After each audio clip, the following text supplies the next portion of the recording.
Well, when I was a kid, I'd take a trip every summer down to Mississippi to visit my granny in her antebellum world.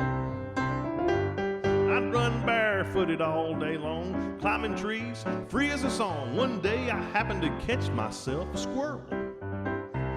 Well, I stuffed him down in an old shoebox and punched a couple holes in the top, and when Sunday came, I snuck him into church.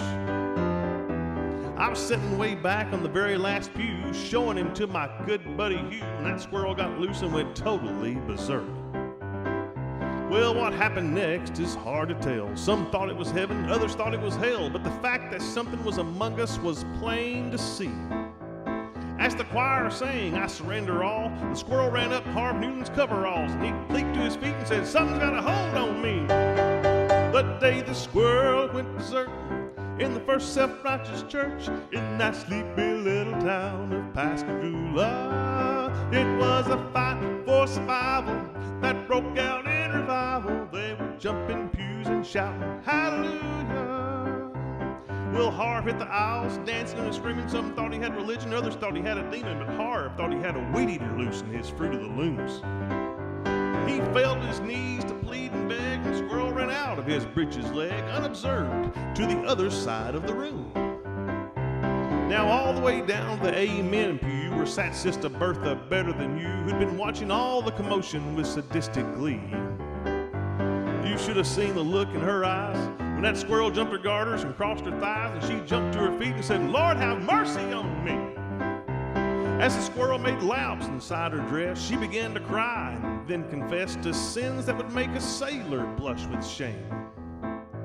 She told of gossip and church dissension, but the thing that got the most attention was when she talked about her love life. And she started naming names the day the squirrel went berserk in the first self-righteous church in that sleepy little town of Pascagoula. It was a fight for survival that broke out in revival. They were jumping pews and shouting hallelujah. Well, 7 deacons and the pastor got saved, and $25,000 was raised, and 50 volunteered for missions in the Congo on the spot. And even without an invitation, there were at least 500 rededications, and we all got rebaptized, whether we needed it or not. Now, you've heard the Bible story, I guess, how he parted the waters for Moses to pass. All the miracles God has brought to this old world. But the one I'll remember to my dying day is how he put that church back on the narrow way with a half-crazed Mississippi squirrel.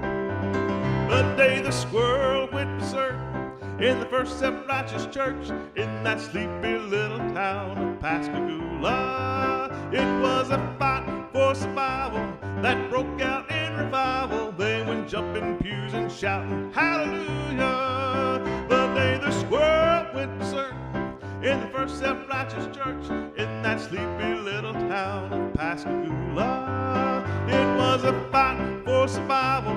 It broke out in revival. They were jumping pews and shouting hallelujah. They were jumping pews and shouting hallelujah. They were jumping pews and shouting hallelujah.